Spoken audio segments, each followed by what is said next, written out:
आंकड़ा 30,000 के पार हो गया है। ये संख्या किसी भी अन्य देश में कोरोना से हुई मौतों से ज्यादा है।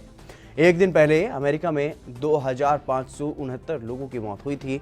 अमेरिका में कोरोना से बढ़ रही मौतों को देखते हुए राष्ट्रपति डोनाल्ड ट्रंप ने कहा है कि सामाजिक दूरी बनाए रखने के लिए नई गाइडलाइंस जारी करने की सख्त जरूरत है।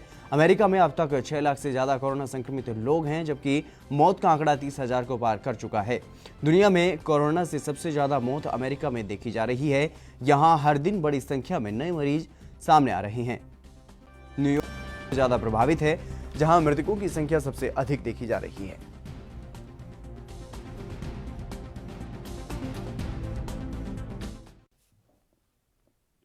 पूरी दुनिया में सरकारें कोरोना वायरस महामारी से लड़ने की कवायद में जुटी हुई हैं। कई देशों में सशस्त्र बागी, आतंकी समूह, ड्रग माफिया और समानांतर सरकार चलाने वाले अंडरवर्ल्ड में भी इस वायरस का खौफ कम नहीं है। कोरोना महामारी पर काबू पाने के लिए एक और अफगानिस्तान में तालिबान ने सुदूर प्रांत में स्वास्थ्य कर्मियों की टीम भेजी है। उधर मेक्सिको में ड्रग माफिया गरीबों और जरूरतमंदों को राहत पैकेज दे रहा है। ब्राजील और अल सल्वाडोर में संक्रमण रोकने के लिए अंडरवर्ल्ड ने कर्फ्यू को सख्ती से लगाया है। ये पहली बार नहीं है कि लोगों की मदद के लिए इस तरह के समूह ने सरकार की जगह ली है। कुछ संगठनों ने सरकार की विफलता को भुनाने के लिए तो कुछ ने वर्चस्व बनाए रखने के लिए ऐसा किया है। सोमालिया में अल-कायदा से जुड़े अल शबाब का कहना है कि यह महामारी देश पर हमला करने वालों ने फैलाई है।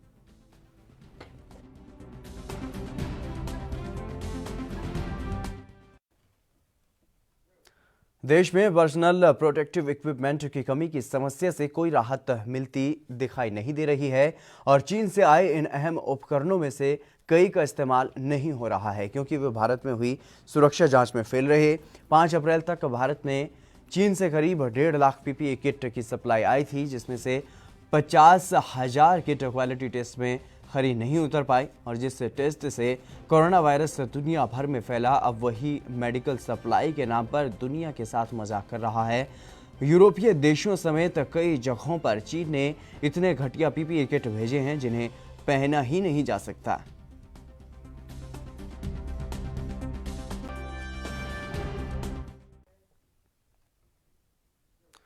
दुनिया के लगभग हर हिस्से तक कोरोना वायरस का संक्रमण पहुंच चुका है।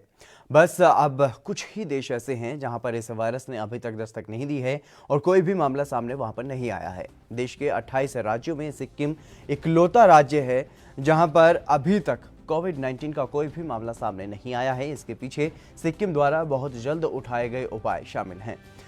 उधर दुनिया की बात करें तो दुनिया के 213 देशों में कोरोना संक्रमण पहुंच चुका है और साथ ही कई देश ऐसे हैं जहां पर एक भी मामला सामने नहीं आया है। इसके साथ ही कुछ देश ऐसे भी हैं जहां पर 100 से अधिक मामले सामने आने के बाद एक भी मौत नहीं हुई है।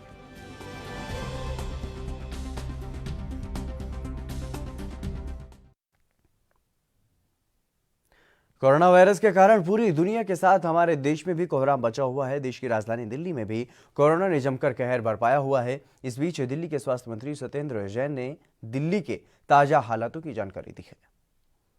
दिल्ली में आज 1578 केस हैं, जिसमें कल 17 नए केसेस जुड़े हैं, तो कुल मिलाकर 1578 है, जिसमें से 32 लोगों की डेथ हो चुकी है। 867 लोग अभी हॉस्पिटल्स में एडमिट हैं, जो हमारे बड़े हॉस्पिटल्स में हैं। 29 उसमें से आईसीयू के अंदर हैं और 5 वेंटिलेटर के ऊपर है। ये स्टेटस है। कल मौलाना आजाद कॉलेज का भी एक मामला था जिसमें एक डॉक्टर पॉजिटिव आ गए थे। क्या है स्थिति उसकी अभी तक इस मामले में? अभी इसको देख रहे हैं। मतलब देखो, हमारे हेल्थ वर्कर्स पूरी दिल्ली के अंदर 15-20 के करीब हो चुके हैं। जो भी है उनका इलाज किया जाएगा। पिछले 24 घंटे में क्या स्थिति रही है? पिछले 24 घंटे में सिर्फ 17 नए केस आए हैं सामने पॉजिटिव। डेथ्स वगैरह की 2 डेथ हुई हैं, तो अभी कुल मिलाकर 1578 केसेज हैं, जिसमें से 1080 जो हमने पहले भी बताया था मरकज से रिलेटेड है। अभी केंद्र सरकार से हमें रिपोर्ट किट नहीं मिली है, मुझे लगता है उनको मिली नहीं है, अभी तक आई नहीं है।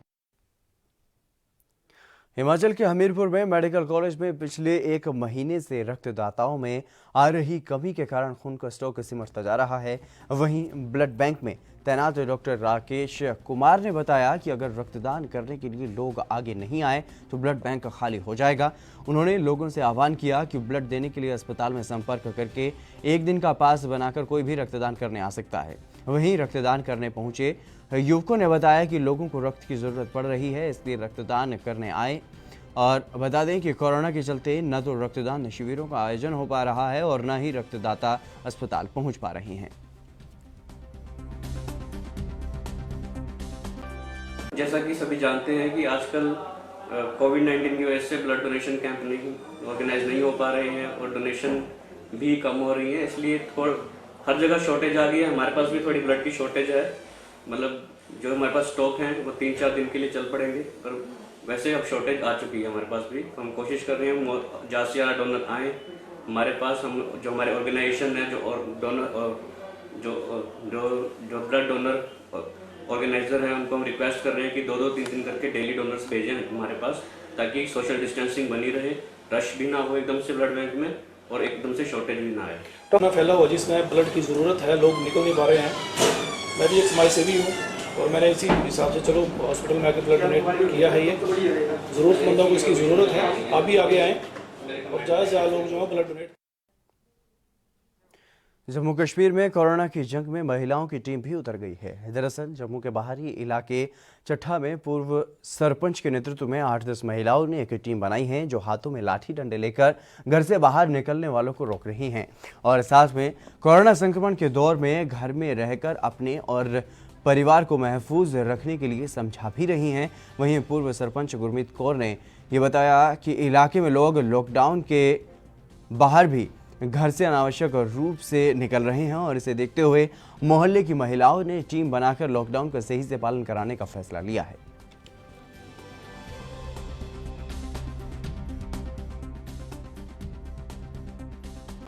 हमें लोगों को अवेयर करना है और लोगों को हम कैसे अवेयर कर सकते हैं जब तक हम खुद इनिशिएटिव नहीं लेंगे। नो डाउट आजकल टीवी है, सोशल मीडिया है, लोग अवेयर हो रहे हैं, बट फिर भी थोड़ा सा ये एक बहुत बड़ा एक डेडली डिजीज है, एक हमारे पूरे वर्ल्ड के लिए एक चैलेंज है। तो इस चैलेंज को फाइट करना है हमें और फाइट करके हमें लोगों को बचाना है, अपने नेशन को बचाना है। वो तभी पॉसिबल है जब लोग अपने घरों में रहेंगे, सोशल डिस्टेंस मेंटेन करेंगे और यही चीज़ें हम अवेयरनेस ला रहे हैं लोगों में। और आप देख सकते हैं लोग कोऑपरेट कर रहे हैं, लोग अपने घरों में रह रहे हैं और लोगों को हम बता रहे हैं कि ये डिजीज बहुत खतरनाक है। हरियाणा में जींद के सिविल हॉस्पिटल प्रशासन के जरिए हरियाणा रोडवेज की 13 बसों को हायर किया गया है। ये बसें कई इलाकों में जाकर लोगों के लिए मददगार साबित होंगी। हर एक बस में मेडिकल अफसर और आयुर्वेदिक मेडिकल अफसर मौजूद रहेगा और दरअसल कोरोना के चलते जो मरीज इलाज करवाने अस्पताल नहीं आ सकते, उनके लिए ये सुविधा दी जा रही है।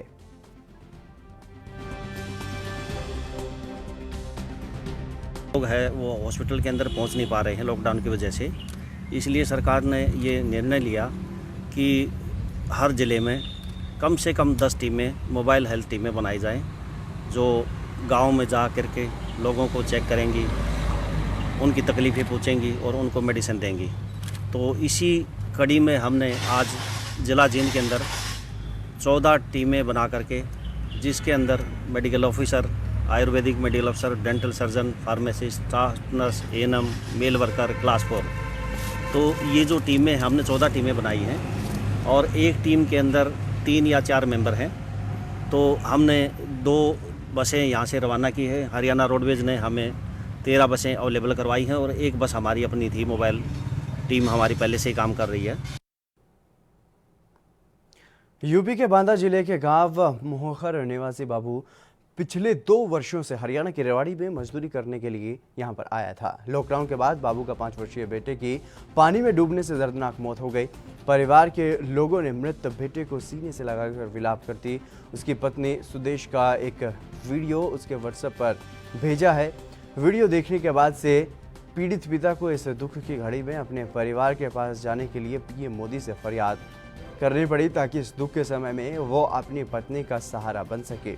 बाबू का 5 साल का बेटा ज्ञान सिंह खेलते समय पानी के हौद में डूब गया, जिसकी मौत हो गई। पीड़ित पिता ने पीएम मोदी से उसे उसके परिवार के पास भेजने की फरियाद की है। सर मैं आया था इधर कमाने के लिए और रिवाड़ी में आया था, काम धाम करते थे। अभी इतने बीच में नहीं लॉकडाउन लग गया तो सर अब जो है हमारे बच्चे का देहांत हो गया। अब ये है कि मैं परिवार वाले से कम से कम मिलना चाहते हैं, बच्चे थे, बीवी बच्चे थे, मान लो। यही मोदी जी का कहना ये है कि हमें मेरे घर पहुँचवा सकें ताकि दुख की घड़ी में उनके साथ रह सकें। पश्चिम बंगाल के बांकुड़ा में जहां एक मरीज जो कोरोना संदिग्ध माना जा रहा था उसकी मौत हो गई, लेकिन उसके अंतिम संस्कार की सूचना जब ग्रामीणों को लगी तो स्थानीय लोगों ने सामाजिक दूरी का उल्लंघन किया और लॉकडाउन के बीच यहां भीड़ उमड़ पड़ी और पुलिस के साथ काफ़ी देर तक नोकझोंक भी हुई। रात का समय था, हालांकि कई घंटों के बवाल के बाद पुलिस ने मामले को शांत कराया और कानून व्यवस्था बनाए रखने के लिए भारी संख्या में पुलिस बल की भी वहां पर तैनाती की गई।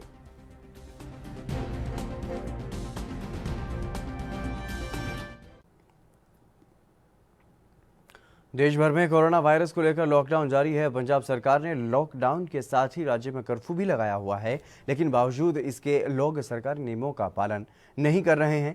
कोरोना संक्रमण के मामले लगातार बढ़ रहे हैं, लेकिन ग्रामीण इलाके के लोगों में इस बीमारी का कोई डर नहीं है। पंजाब के बरनाला से कुछ ऐसी ही तस्वीरें सामने आई हैं। यहाँ गांव सगेड़ा में लॉकडाउन और कर्फ्यू की धज्जियां उड़ रही है। बैंक के सामने खड़ी महिलाओं को आप देख सकते हैं, एक दूसरे से सटकर ये महिलाएं खड़ी हुई हैं। यहाँ पर अगर किसी भी एक महिला में कोरोना वायरस हुआ तो कई महिलाओं में उसका संक्रमण फैल सकता है।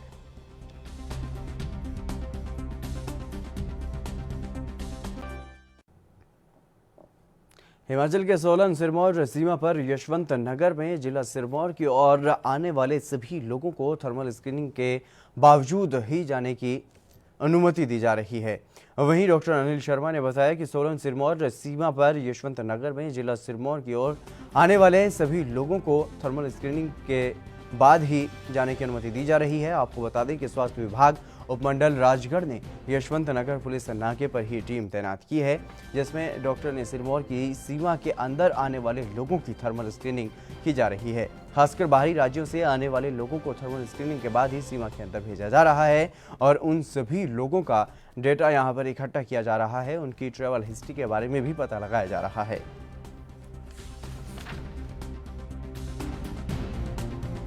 इनकी ड्यूटी यशवंत नगर बैरियर पे लगी हुई है। यहाँ पे हम जितनी भी गाड़ियाँ यहाँ से क्रॉस कर रही हैं उनमें जो लोग बैठे हैं उनको हम प्रॉपर स्कैन कर रहे हैं। थर्मल स्कैनर से हम उनको थर्मल स्कैनिंग कर रहे हैं, उनका टेम्परेचर चेक कर रहे हैं। बाकी अदर सिम्टम्स जो कोविड-19 से रिलेटेड है, जैसे कि ड्राई कफ हो गया, ब्रेथलेसनेस की कोई दिक्कत हो गई, वो और उनकी ट्रैवल हिस्ट्री, इसके बारे में हम उनसे पूरी छानबीन कर रहे हैं और उनका पूरा रिकॉर्ड यहाँ पे रखा जा रहा है। चलिए फिलहाल रुकेंगे एक छोटे से ब्रेक के लिए, जल्द हाजिर होंगे।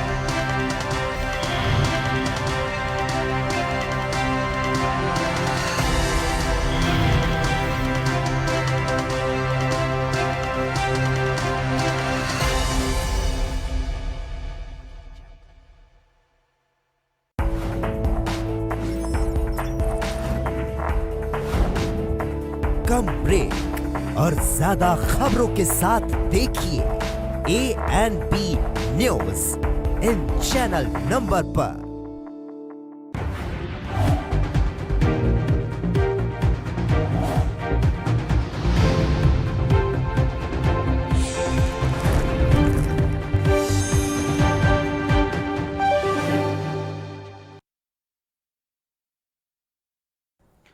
ब्रेक के बाद एक बार फिर से आप सभी का स्वागत है। खबरों में आगे बढ़ेंगे। पंजाब के बठिंडा की सरकारी हॉस्पिटल में सिविल सर्जन कार्यालय के सामने धरना देते हुए कॉन्ट्रैक्ट फीमेल हेल्थ वर्करों ने पंजाब सरकार पर आरोप लगाया। दरअसल उनका कहना है कि उनसे पिछले 6 महीने से काम करवाया जा रहा है, लेकिन अभी तक सैलरी उन्हें नहीं दी गई।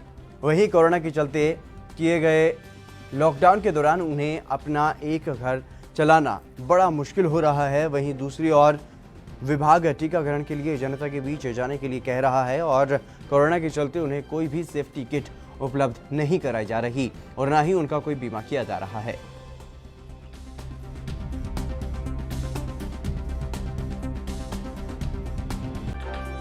पर साडी प्रॉब्लम ਇਹ ਹੈ ਵੀ ਸਾਡੀ ਸੈਲਰੀ ਨਹੀਂ ਆਈ ਪਿਛਲੇ 6 ਮਹੀਨਿਆਂ ਤੋਂ।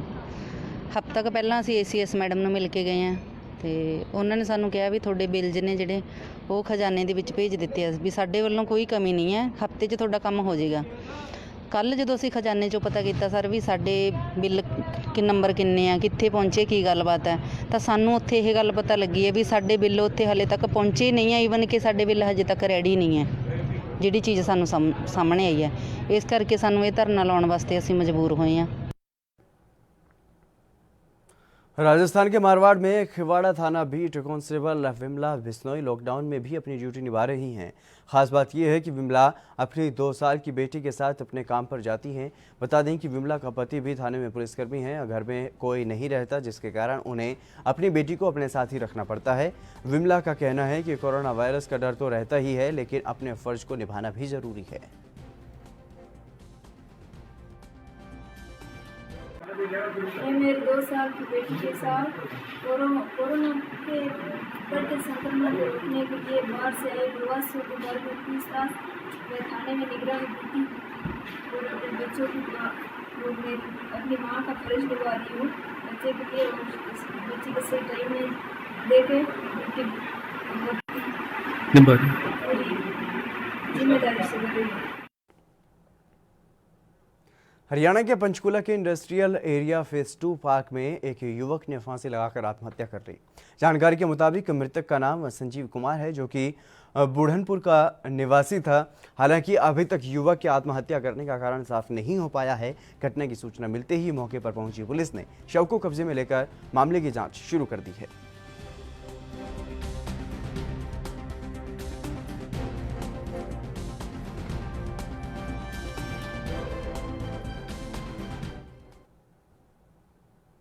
कोरोना संक्रमण को फैलने से रोकने के लिए देश 3 मई तक के लिए लॉकडाउन है। ऐसे में प्रवासी मजदूरों को सबसे ज़्यादा समस्याएं हो रही हैं। वे अपने परिवार से दूर किसी और राज्य में बिना किसी रोजगार के बैठे हुए हैं। इन प्रवासी मजदूरों की समस्याएं कम करने के लिए यूपी कांग्रेस के अध्यक्ष अजय कुमार लल्लू ने सरकार से मांग की है।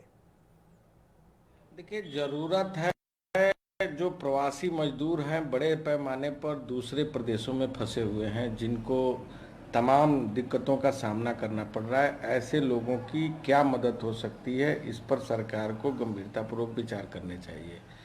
मुझे लगता है कि उनको राशन की व्यवस्था तथा उनके घर जो रहने वाले लोग हैं उन लोगों के घरों तक कहीं ना कहीं कोई धनराशि की व्यवस्था उपलब्ध करानी चाहिए। जो छोटे बड़े दुकानदार थे, टिकिया बेचने वाले, फुल्की बेचने वाले, पान बेचने वाले, चाय बेचने वाले, ऐसे तमाम लोग थे जो जीविका उपार्जन रोज की दिनचर्या थी उनकी और रोज कमाने खाने लोग थे। उनके लिए सरकार को कहीं ना कहीं कोई कदम उठाने चाहिए, उनके लिए पैकेज की घोषणा करनी चाहिए, उनका जीवन कैसे पटरी पर आए इसके बारे में विचार करना चाहिए। मुझे लगता है कि कुछ कदम सरकार ने उठाए हैं, लेकिन अभी और भी गंभीर प्रयास करने होंगे, जिससे ज़्यादा से ज़्यादा उन लोगों तक लाभ पहुंचाने का प्रयास किया जा सके। आम आदमी पार्टी के वरिष्ठ नेता और राज्यसभा सदस्य संजय सिंह ने कोरोना वायरस के चलते देश के अलग अलग राज्यों और जिलों में हॉटस्पॉट इलाके बनाने को सही कदम बताया है। इसके साथ ही उन्होंने राहुल गांधी के इमरजेंसी राशन कार्ड को लेकर भी उन्होंने बयान दिया है। देखिए, क्योंकि 21 दिन का पहले लॉकडाउन हो चुका, उसके बाद का ये लॉकडाउन दूसरा जो है वो 20 दिन के लगभग ये भी लॉकडाउन घोषित किया गया है। तो प्रधानमंत्री जी ने जब अपना संबोधन किया था राष्ट्र के नाम, उसमें भी इस बात को कहा था कि 20 तारीख के बाद वो कुछ चीज़ों में ढील देंगे। तो जरूरी भी है, बिल्कुल सब कुछ एकदम से ठप कर देना वो शायद ठीक नहीं है। तो इसलिए कुछ शर्तों के साथ, ऐसा नहीं है कि एकाएक सभी चीज़ों पे छूट दी जाएगी, लेकिन कुछ शर्तों के साथ छूट देने की प्रक्रिया शुरू हो रही है। तो ये ठीक है, मतलब जो बहुत आवश्यक सेवाएं हैं, जैसे बहुत ज़रूरी चीज़ें हैं, कृषि का क्षेत्र हो गया, इंडस्ट्री में कुछ इंडस्ट्री हैं ऐसी जिनको चालू करने की अगर सरकार योजना बना रही है, कुछ शर्तों के साथ, कुछ हिदायतों के साथ, कुछ अनुशासन के साथ, तो अच्छी। देखिए, दिल्ली की अगर आप बात करेंगे, दिल्ली सरकार की, तो हम लोगों ने, अरविंद केजरीवाल जी ने जब ये समस्या आई कि राशन कार्ड के अतिरिक्त जो लोग हैं उनको कैसे राशन मिलेगा, तो हमने एक नियम बनाया कि ई कूपन के जरिए जो लोग ऑनलाइन अप्लाई करेंगे उनको हम लोग राशन देने का इंतजाम करेंगे। और वो राशन बंटना शुरू भी हो गया, लगभग पूरा होने जा रहा है जिन लोगों ने ई कूपन लिया था। तो दिल्ली सरकार का जहां तक सवाल है, हमने ऐसे लोगों को चिन्हित करने का काम और उनको कैसे राशन पहुंचा सकते हैं जिनके पास राशन कार्ड नहीं है, वो हमने प्रक्रिया शुरू भी कर दी है और काफ़ी तेज़ी के साथ उसमें राशन वितरण हो रहा है। देखिए, ये तो बहुत शर्मसार करने वाली घटना है, इंसानियत को शर्मसार करने वाली घटना है। ये एक प्रकार की खुलेआम गुंडागर्दी है। डॉक्टर आपका जीवन बचाने का काम कर रहा है, जो डॉक्टर अपने जीवन को संकट में डालकर आपका जीवन बचा रहा है। हमने देखा इंदौर में एक डॉक्टर साहब की मौत हो गई कोरोना पॉजिटिव होने से। आज देश डॉक्टरों की पॉजिटिव केसेस आ रहे हैं, नर्सेस के पॉजिटिव केसेस आ रहे हैं, इसलिए कि वो लोगों के कोरोना के मरीजों के इलाज में लगे हुए हैं। अपने घर नहीं जा पा रहे हैं वो लोग, अपने बच्चों से नहीं मिल पा रहे हैं, गेट पे जाके वहां से बैठ के वापस आ जा रहे हैं। उन डॉक्टरों के साथ इस तरह की दरिंदगी, ऐसी मारपीट, ऐसी हैवानियत, सख्त से सख्त कार्रवाई होनी चाहिए ऐसे लोगों के खिलाफ। बिहार के पटना में डीजीपी गुप्तेश्वर पांडे ने बिहार में स्वास्थ्य विभाग की टीम पर हमला किए जाने को लेकर के बयान दिया है। उन्होंने अपने बयान में कहा कि अगर फिर से स्वास्थ्य विभाग, पुलिस या सेवा में जुटे हुए किसी भी कर्मचारी पर हमला किया गया तो उसे बख्शा नहीं जाएगा। हाँ ना, ये सही बात है, कई जगह हुआ है, ये सही बात है। ये अज्ञानता में हुआ है, मिसअंडरस्टैंडिंग के चलते हुआ है, कम्युनिकेशन गैप के चलते हुआ। मैं आपके माध्यम से जनता तक आवाज़ पहुंचाना चाहता हूं कि हमारे सिपाही से लेकर के ऊपर के पदाधिकारी जितने हैं वो आपके लिए लड़ रहे हैं ना कोरोना से, अपने जान को हथेली पर रख करके और रात दिन बाहर खड़े हैं धूप में, सुबह से शाम तक। उनको कौन सुरक्षा है? और वो लड़ रहे हैं, वो आपको समझाने जा रहे हैं तो आप उन पर हमला कर रहे हैं। बर्दाश्त नहीं किया जाएगा। जो लोग ऐसा करेंगे उनके खिलाफ मुकदमे होंगे, उनको हम जेल में सड़ा देंगे, उनका हम जान छोड़ेंगे नहीं। कल औरंगाबाद में हुआ था, अब जाइए देखिए, 25 लोग जेल गए, उन पर 307 की धारा भी लगी है, गुंडा रजिस्टर में नाम भी दर्ज होगा। तो ऐसा करना बहुत ही अफसोसजनक है। लेकिन तब है कि 12 करोड़ की आबादी है, 99% यहाँ की जो जनता है उसका प्यार और आशीर्वाद प्राप्त है, उसी के भरोसे हम लोग ये लड़ाई लड़ रहे हैं। तो 1% तो समाज में ऐसे लोग होते हैं जो नासमझी के कारण या उदंडता में किसी भी स्थिति में किसी भी स्वास्थ्य कर्मचारी, मेडिकल ऑफिसर, डॉक्टर या सेवा में जुटा हुआ कोई सरकारी कर्मचारी या पुलिस या मजिस्ट्रेट के साथ कोई भी इस तरह का काम करेगा, उसके साथ बहुत ही कठोरता से पेश आएंगे, छोड़ेंगे नहीं। चाहे उनकी जितनी पैरवी हो, चाहे किसी जात के हों, किसी मजहब के हों, किसी दल के हों, कोई भेद नहीं, ये गुंडागर्दी नहीं चलेगी।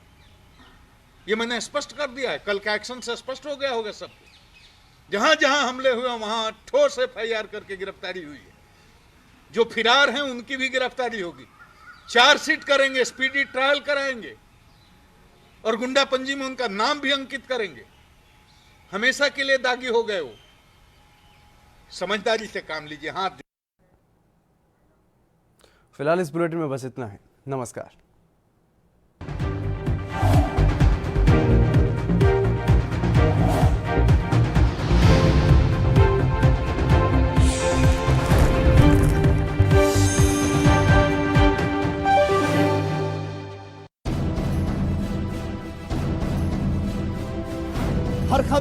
मतलब अहम खबर नहीं,